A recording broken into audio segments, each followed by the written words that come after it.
Homeopathy రెగ్యులర్గా first నుంచి వాడుతున్న వాళ్ళు చాలా మంచి పట్టు ఉంటుంది, అంటే మెడిసిన్స్ పైన మంచి అవగాహన ఉంటుంది.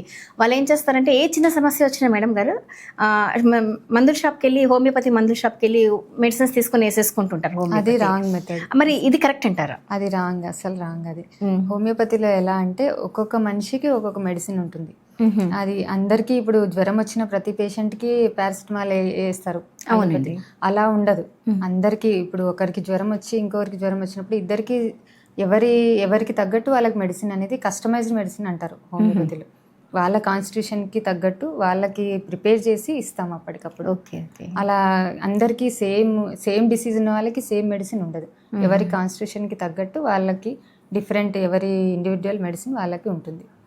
సపరేట్గా వాళ్ళ కేస్ హిస్టరీ, వాళ్ళ ఫిజికల్ మేకప్, వాళ్ళ మెంటల్ స్ట్రెస్ ఇవన్నీ పరిగణలోకి తీసుకొని వాళ్ళ కేస్ హిస్టరీ డీటెయిల్గా తీసుకొని, వాళ్ళ పాస్ట్ హిస్టరీ, చైల్డ్హుడ్ హిస్టరీ అవన్నీ తీసుకొని ఒక్కొక్కరికి ఒక్కొక్క కస్టమైజ్డ్ మెడిసిన్ అనేది ఉంటుంది. ఓకే. అలా ఎప్పుడు వాడకూడదు బయట షాప్లో తెచ్చుకొని. దానివల్ల రిజల్ట్ ఏమి ఉండదు. ప్లస్ హోమియో పైన నెగటివ్ ఫీలింగ్ అనేది వస్తుంది వాళ్ళకి తగ్గలేదని. ఖచ్చితంగా 100%.